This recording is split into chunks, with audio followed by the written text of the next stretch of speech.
Kumpiyansa si Customs Commissioner Ariel Nepomuceno na maaabot ng ahensya ang 1 trilyong target na revenue collection ngayong taon. Ito ay matapos magtala ng magandang performance ang mga pantala ng Bureau of Customs sa nakalipas na 5 buwan kung saan pumalo na sa mahigit 400 bilyong piso ang kanilang nakolekta. Ayon kay Commissioner Nepomuceno, patunay ang mataas na koleksyon na epektibo ang kanilang mga reforma dahil kung may korupsyon ay hindi magkakaroon ng tamang koleksyon. Narito ang report.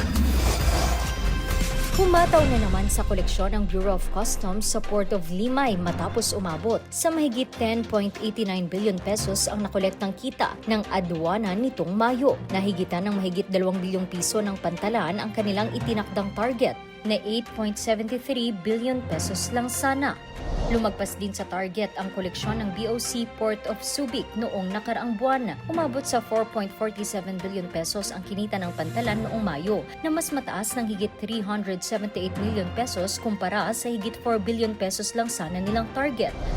Ang Port of Iloilo naman, maganda rin ang koleksyon sa unang 5 buwan ngayong taon. Umabot na kasi sa halos 2 billion pesos ang nakokolekta nila mula Enero hanggang Mayo. Matapos umabot sa 495 million pesos ang kinita nila noong nakaraang buwan.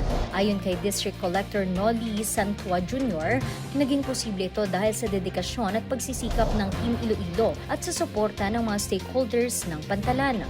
Kung si Customs Commissioner Ariel Nepomuceno naman ang tatanungin, sumasalamin daw ang magandang revenue collection ng mga pantalan sa mga reformang ipinatutupad niya para labanan ang korupsyon sa hanay ng customs. Sa Bureau of Customs, ang pinakamagandang sukatan kung talagang meron na ba reforma nangyayari ay yung iyong collection performance. Kasi ganito yan, pag mataas ang korupsyon, natural, hindi ka makakakolekta ng tama kasi sa iba na pupunta yung pera. Sa isang banda, kapag naman tumataas ang koleksyon papunta doon sa target, ang ibig sabihin, nagkakaroon kayo ng tamang reforma. Hindi yan, hindi yan nakakalito. Malinaw yan, itim at puti lang yan. Pag tama ginagawa mo, makukuha mong koleksyon. Pag mali ginagawa mo, babagsak ang koleksyon. Very simple mathematics talaga dyan. Malinaw naman na nagbubunga na ang mga reforma ng BOC. Katunayan, sa unang 5 buwan ngayong taon, pumalo na sa mahigit 406 billion pesos ang kinita ng customs mula Enero hanggang nitong Mayo. Mas mataas yan ng higit 9 bilyong piso kumpara sa target lang na 397 billion pesos.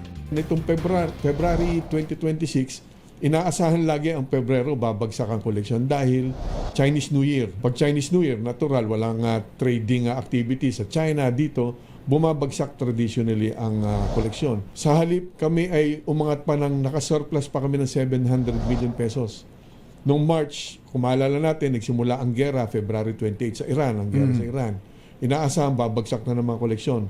Yet, naka-target kami at lumampas pa ulit kami ng 1.2 billion on top of the 83 billion target. Ngayong Abril, kasagsagan na nung gera, dapat may epekto ng gera. Nakagawa pa kami ng record-setting surplus. Lumampas kami sa target ng 7.8 billion. So, pag ang target natin ay mataas, isa yung sukatan na maganda naman yung nangyayari sa Bureau of Customs. Kaya nagpapasalamat ako lalo sa aming mga port collectors. Sumatotal, nasa 1 trillion pesos ang target makolekta ng customs ngayong taon. Hindi pa ito nagagawa ng customs noon, pero kumpiyansa si Commissioner Ariel na kaya nila itong maabot sa natitirang 7 buwan ngayong 2026. Sa isang taon, 1.003 trillion ang aming target for this year. Monthly, meron din kaming target, mahigit 80 billion plus lagi.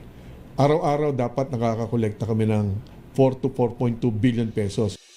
Batid naman daw ni Commissioner Ariel na hindi talaga madali ang trabaho sa customs, pero desidido siyang suklian at pasanin ang tiwala at responsibilidad na iniatang sa kanya ni Pangulong Bongbong Marcos Jr. para pamuluan ang BOC. Ang filosofiya ko sa trabaho ko at sa buhay, basta ang magulang ko, ilang mga kaibigan, mga 5 kaibigan lang, magandang tingin sa akin, okay na yun.